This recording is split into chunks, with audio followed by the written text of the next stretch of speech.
There will be a new number 1 team in the country when the polls come out on Saturday, because number 3 Ohio State took down number 1 Texas here in the Horseshoe. We are still in the Horseshoe. That's Mick Walker. I'm Spencer Holbrook. We just heard from Ryan Day, from Matt Patricia, some of the Buckeyes after their emphatic 14-7 win over those Texas Longhorns, the mighty number 1 Texas Longhorns, here inside Ohio Stadium in an epic noon clash, a defensive struggle, a coming out party for Matt Patricia and his defense that everyone had an opinion on, Mick. Versatile is what it showed today. And for Julian Sayin, who was really good, in my opinion, with what he was asked to do. What's your number 1 takeaway from this game? Actually, you know what? I'm not going to give you the option. Let's start with Julian Sayin. We'll go to the Matt Patricia defense after that. Julian Sayin, first career start, really first action that wasn't in complete garbage time.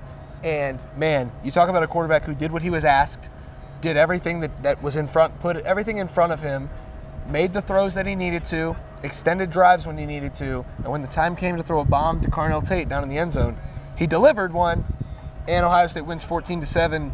Not the greatest offensive performance, but man, Ryan Day said it was conservative. They made it conservative for Julian. They thought he could do it, but they didn't want him to do it. They wanted to just ease him into his college career, and boy, I thought he was pretty impressive today.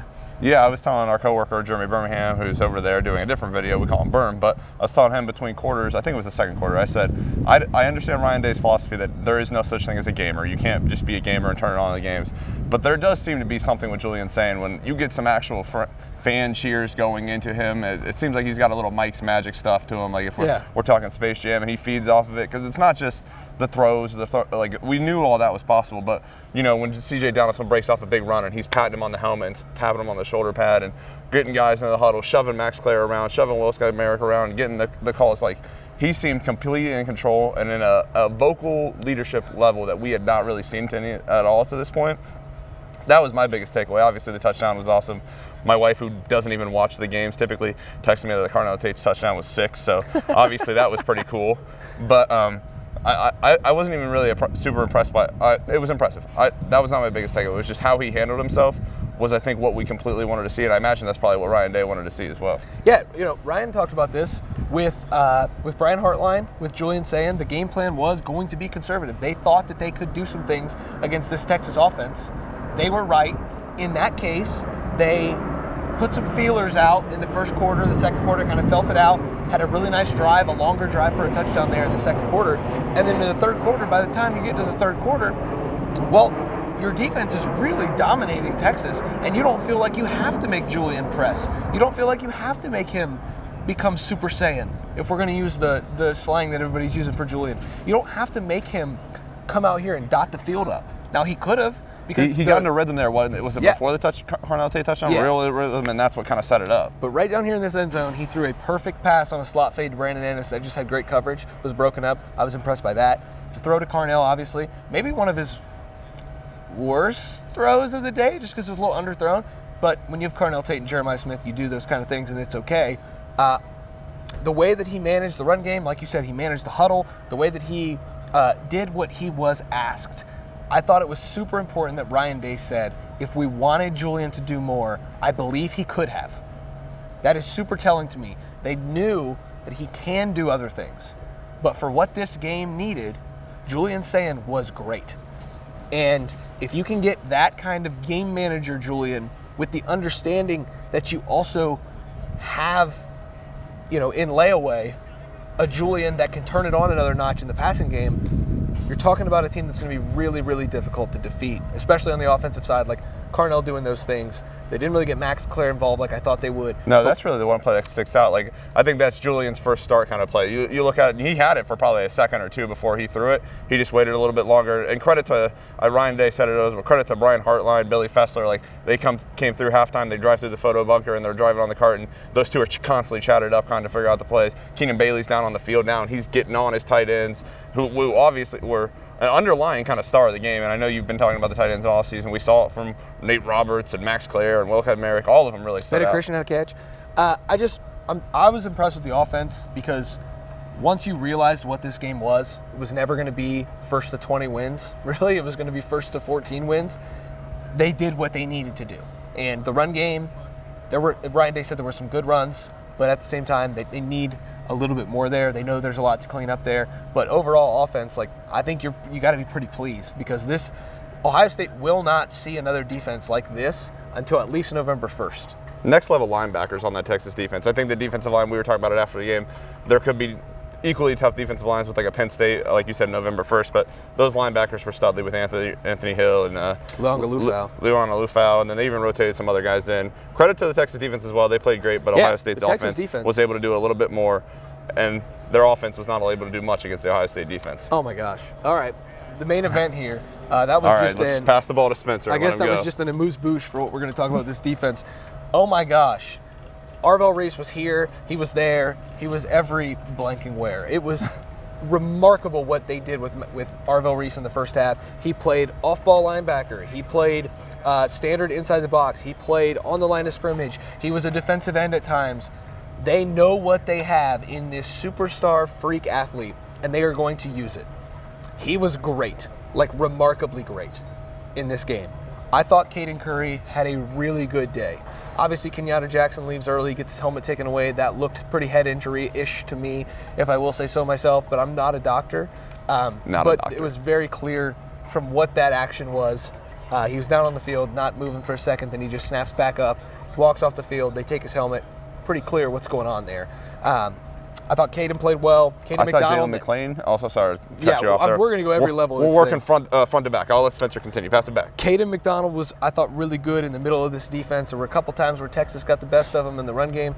I thought Edric Houston had a decent day. You probably want to see a little bit more from Edric at times, but I thought he had a pretty good day. It's probably his first live go in quite some time as well. And then, like you said, the back end. Jalen McLean was all over the place. Thought he was really good, had full command of this defense along with Caleb Downs in the back end. All of the attention on Lorenzo Styles, the Texas message boards, the Texas folks thought that they were going to be able to pick on Lorenzo Styles. That was not the case. I thought Lorenzo was pretty good today. But the story, obviously from a player's perspective, was not only Arvell Reese, but Jermaine Matthews had an interception and a pass breakup that was really close to another interception. And Davis Nigbenosin, no penalties and 2 pass breakups. You can't really ask for much more from the secondary. And all of it is just the ice cream and the whipped cream and all the toppings. The cherry on top is Matt Patricia in his debut, Mick. That was a defensive masterclass. Against what probably, I assume, anybody in the YouTube comments or on the internet would say is what, top 5, top 3-ish offensive mind in college football, and Steve Sarkisian. Yeah. And they mustered 7 points. Yeah, and it was 7 desperation points when Ohio State was kind of playing dime and sitting back and trying to just run the game out, and almost made it interesting there for a second. And it was, I don't understand how you could switch hands when you're rolling on the ground and maintain control. I thought it was a catch. It was sus, as the children would say, but it was a catch, I think. That's fair. Again, we were talking with Berman on the sideline. He said if that was a catch, then Sonny Styles' interception should have been a catch. Obviously, only one of those was ruled an actual completion. But I thought Arch was a sobering performance, I would say, for Arch Manning. And it was in large part because of the Ohio State defensive line getting pressure on him in the first half. I think that did rattle him. Texas had 3 false start penalties, 2 in the first half. That was, first of all, a bold prediction by me, that they would have 2 false starts. But also just a really good job of rattling Arch a little bit, and then he threw a really bad pass to Jermaine Matthews for that interception. Jermaine also, again, just everywhere in this defense. Matt Patricia gave these guys the tools to be successful, and they returned the favor by being successful and making Matt Patricia look like a wizard. I was told 2 weeks ago that Matt Patricia was a wizard. I had my doubts. I think we need a blood test at this point because he might be part wizard. That was... What house do you think he would be in? I have no clue. I don't know. Obviously, I'm going to ask him. Gryffindor. I'm going to ask him. Just really impressive stuff from Matt Patricia, and something certainly to build on, because it's not going to be any more difficult against Grambling or Ohio. And the next challenge, really, you have 3 weeks really to prepare for Washington. Yeah, and at this point, like we said, they're probably not going to face another. I think Damon Williams, he's played a little bit more college football. Maybe by then he's a little bit better than Arch was today.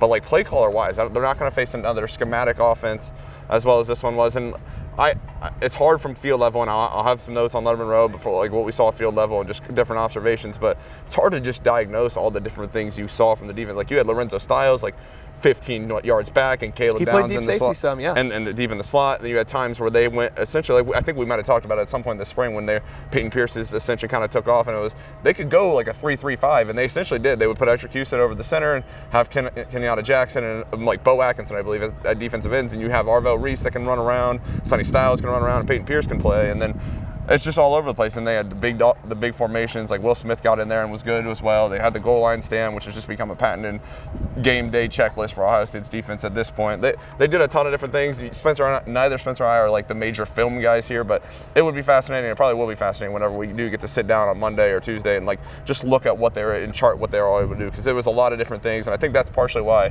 it was just a average performance for Arch Manning.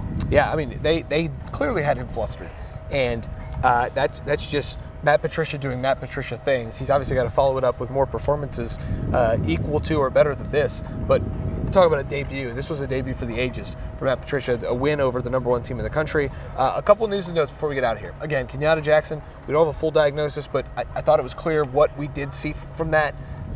We'll see what his status is going forward. Next week's Grambling. We know the deal. Freshman that played, Devin Sanchez was out there on the second drive of the game. A good bit in that final Texas drive. He was out there as an outside corner, just strictly. Yeah, I did not expect that, full stop. Like, I know that Devin is a much ballyhooed player, but second drive of the game for Devin Sanchez to be out there, that's impressive. Nate Roberts was the fullback. I had heard 15 personnel. I had heard some rumblings, Mick, that might be the case, that he has been playing some fullback, and that's how they were going to use him. They said that he was going to play early and often in his career. They found a role for him at fullback. I don't know if he's going to be able to crack that tight end rotation. We'll see. But it's good to see him out there. Not a lot of other freshmen, to be honest. We'll get a good look at the freshmen the next couple weeks when they play Grambling in Ohio. But it's notable what Devin Sanchez's role was. Because if that's the role against Texas, that's absolutely unequivocally the role against every opponent on this schedule. He's going to play a lot. He's going to be good. He got lost in coverage a couple times. But with 100,000 people in here, first time in the shoe, didn't think he was an active bad player, and so I think that's encouraging. And then, yeah, I mean, just overall, I don't know if he'll grade out a champion, but credit to Joe McGuire when they needed him the most on that final punt, pinning him inside the 20. I believe that was the final punt, correct? Yes. Pinning him at the 15. Credit to him. They had a couple bad punts as well, but he nailed him. He pinned him back, and they were able to get the stop there on defense. Yeah, so, I mean, this is initial reactions. This is our first thoughts on this. This is not something that is going to be complete and comprehensive.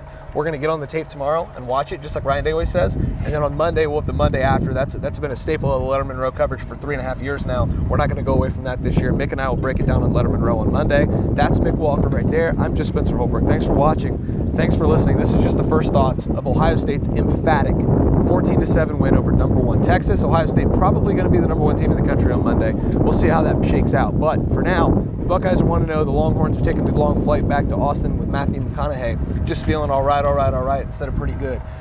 Because they're 0-1 thanks to the Ohio State Buckeyes. Again, that's Mick, that's Spencer. Thanks for being here with us, guys. We appreciate it. We couldn't do this without the fans and without people watching these videos. Ohio State's 1-0 on to Grambling State. We'll see you guys back here in the Horseshoe on Saturday. We'll see you guys on the Monday after on Monday. And we'll see you guys over at lettermenrow.com.